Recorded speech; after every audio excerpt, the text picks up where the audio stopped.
I've always loved to sing, but there was a time when I wouldn't allow myself. You see, both my parents were born and raised in the Deep South, where the key to their survival was based upon learning how to make themselves as invisible as possible. They passed that skill set on to each of us.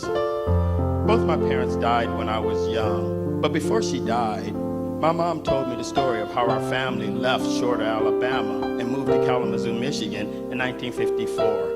The story went that my father and older brother both worked as janitors for this elderly white gentleman. Well, my brother would love to sing while he worked.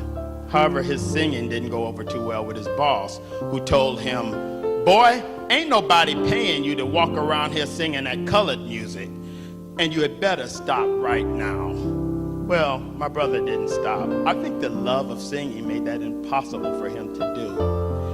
But this really enraged his boss, who later told my dad that he didn't take kindly to no uppity attitudes, and that, he had better watch his boy's mouth, or else he and a few of his buddies will come back, who will be dropping by later to take care of the situation themselves.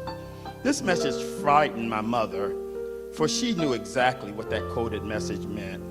For as a young girl, she had actually bear witness to that strange fruit that swung in southern trees. The kinds Billie Holiday sang about. So she immediately packed up everything and moved the family as far away as possible. From that point on, invisibility became the fail-safe for all of us. Unfortunately, that included singing in front of other people. So I stopped singing, but I still love to sing. I would learn to secretly hide in my room and sing alone to my radio and record player. Those devices opened up a whole world of African American singers to me, and I did my very best to try to mimic the vocal stylings of such people as Nat King Cole and Sam Cooke. They were my voice coaches. As much as I loved those guys, I couldn't help but be perplexed by their very existence. For how were these talented African American men able to conquer their fears and sing? Was everything my family taught me wrong? Did my mother really intend to deny me the pleasure of singing? Well, what I really took from this is really how much my mother actually did love me. For you see, it was she who swallowed her pride and drank from a separate water fountain, held her head high and walked to the back of the bus, and uprooted our entire family in hopes that I would never have to face those type of indignities and would have a safe place to grow up.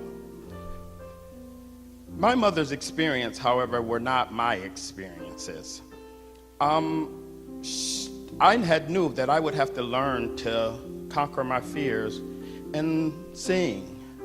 So I joined my high school choir, and I got to sing in front of other people.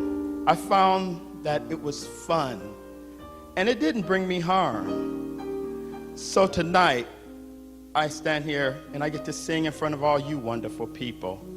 And I'm so glad you came out to hear us sing, because it's because of you that at this moment, I feel welcome, safe, and above all, visible.